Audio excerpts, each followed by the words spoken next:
কম খরচে রোগ নির্ণয়ের জন্য সরকারি হাসপাতালে ছোটেন রোগীরা। তবে লিস্টে থাকলেও বাস্তবে অধিকাংশ টেস্টই হয় না সরকারি হাসপাতালে। বাধ্য হয়েই প্রাইভেট ক্লিনিক ও ডায়াগনস্টিক সেন্টারে যান তারা, আর এজন্য গুনতে হয় কয়েক গুণ অর্থ। তথ্য বলছে, প্রয়োজনীয় স্বাস্থ্য পরীক্ষায় প্রায় ৭০% নেই সরকারি হাসপাতালে। জনবল সংকট, প্রয়োজনীয় যন্ত্রপাতি ও রিএজেন্ট সংকট প্রতিদিনের। এতে চিকিৎসা সেবা নিতে ১০০ টাকায় ৭৪ টাকায় ব্যয় হয় ব্যক্তির পকেট থেকে। অথচ ২০২৩-২৪ অর্থ বছরে ৪০% অর্থ খরচ করতে পারেনি স্বাস্থ্য মন্ত্রণালয়। এর আগের বছরের চিত্রও প্রায় একই রকম। টেস্ট করার জন্য যা দরকার সেটা আমাদের ইভেনকি ৮টা মেডিকেল কলেজে যেখানে রেডিওথেরাপি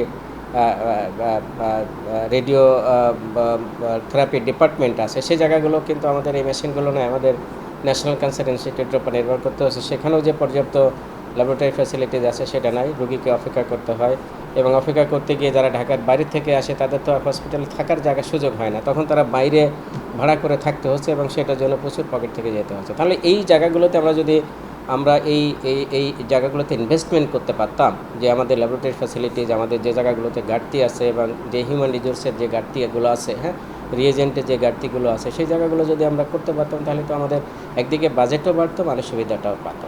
দেশের সরকারি মেডিকেল কলেজগুলোতে ১,০০০-এর বেশি আসন বৃদ্ধি হলেও বাড়ানো হয়নি শিক্ষক সংখ্যা। এখনও ফাঁকা প্রায় অর্ধেক আসন। এ অবস্থায় হোঁচট খাচ্ছে দেশের মেডিকেল শিক্ষা ব্যবস্থা। সরকারি খাতে ব্যয়ভীতি ও প্রশাসকদের অদক্ষতায় বড় বাধা বলছেন বিশেষজ্ঞরা। বড় অংশে আমরা দেখতে পাচ্ছি সেখানে না আছে পড়াশোনা করানোর উপযুক্ত শিক্ষক, না আছে সঠিক জনবল যারা মেডিকেল ছাত্রছাত্রীদেরকে পড়াশোনার পথে ধীরে ধীরে প্রশিক্ষিত করবে।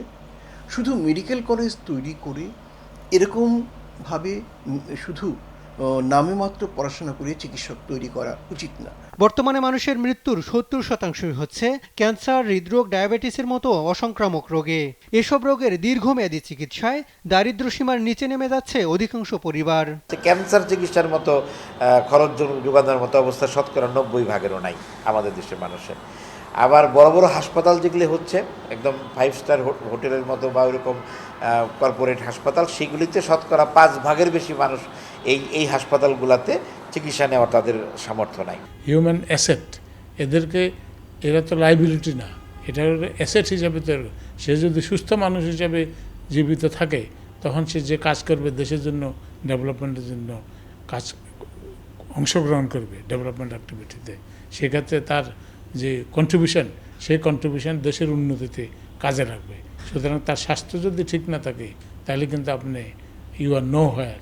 এদিকে স্বাস্থ্যমন্ত্রী বলছেন, জনগণের কাজে লাগে না এমন সব প্রকল্প বাদ দেওয়া হবে এবার। আমরা সাধারণ মানুষের উপকারে যে প্রকল্প আসবে সেই প্রকল্পটা নিয়ে আমরা কাজ করব, এবং এটা মনিটর করার জন্য আমি প্রত্যেক মাসে অল্প অল্প করে সবার সাথে কথা বলবো, যেন আমি অর্থ বছরে টাকাটা আমি শেষ করতে পারি।